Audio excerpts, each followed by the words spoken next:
मैं एडवोकेट मनीष अलग दोबारा से स्वागत करता हूं आपका इस वीडियो सीरीज़ में, जो कि है ऑर्डर 37 की जजमेंट्स के ऊपर। ये छठा हमारा केस है। ये भी अपील का केस है। ये है Central Bank of India versus Rani Prakash का। इसके अंदर चलिए एक सवाल मैं आपसे पूछता हूं कि अगर आपने सम्मन भेजा है और सारी चीज़ें उस सम्मन में आपके लॉ के अकॉर्डिंग आपने लिखी है, लेकिन ऊपर आप ये लिखना भूल गए हैं कि ये सम्मन है, तो क्या इस बेसिस पे वो सम्मन माना नहीं जाएगा? या जो प्लेंटिफ है, नंबर ऑफ प्लेंटिफ्स अगर कोई हैं, उनमें से एक प्लेंटिफ अगर एक्सपायर हो जाता है, तो क्या जब तक वो लीगल हायर नहीं आएगा तब तक क्या वो लीव टू डिफेंड ना फाइल करने के लिए क्या उसको राइट मिल जाता है ये डिफेंडेंट को? चलिए देखते हैं इस वीडियो में। ये है Central Bank of India versus Rani Prakash का केस है। इसके अंदर यही हुआ था। ये बेसिकली रेंट एग्रीमेंट का केस था। इसमें रानी प्रकाश ने अपनी प्रॉपर्टी दी थी सेंट्रल बैंक को और 34 lakh something around 35 lakh amount due हो गया था। देखिए ये केस था रेंट रिसीवेबल के लिए केस डाला गया था, एग्रीमेंट के अकॉर्डिंग था। इसके अंदर सेंट्रल बैंक ऑफ इंडिया को करीब 35 लाख रुपए देने थे रानी प्रकाश को, बिकॉज रानी प्रकाश की ये प्रॉपर्टी थी, उनका प्रॉपर रेंट एग्रीमेंट हुआ था। तो इसके अंदर बिकॉज ये अपील का केस है, तो निचली अदालत के अंदर ये केस डिसाइड हो गया था। अब निचली अदालत में हुआ क्या था कि जब सम्मन मिला तो सम्मन मिलने के 10 दिन के अंदर उन्होंने फाइल नहीं किया, लेकिन एडवोकेट्स को भेज दिया आगे। उन्होंने लीव टू डिफेंड फाइल किया 10 महीने बाद, और तब तक तो काफ़ी देर हो गई थी, तो उनके अगेंस्ट जजमेंट आ गई। अब जब हाई कोर्ट में गए तो हाई कोर्ट में उन्होंने ये पॉइंट्स उठाए।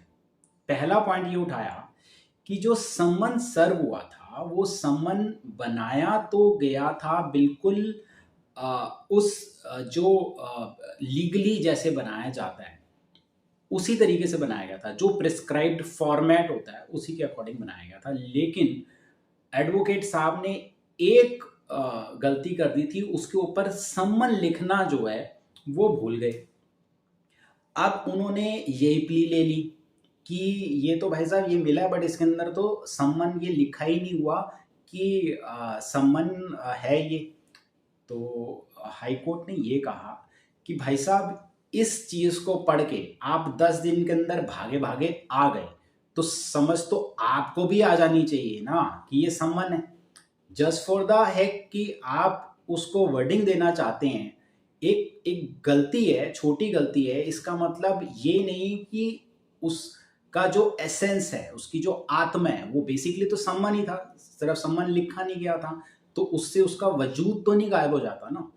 तो ये पॉइंट हाई कोर्ट ने खारिज कर दिया।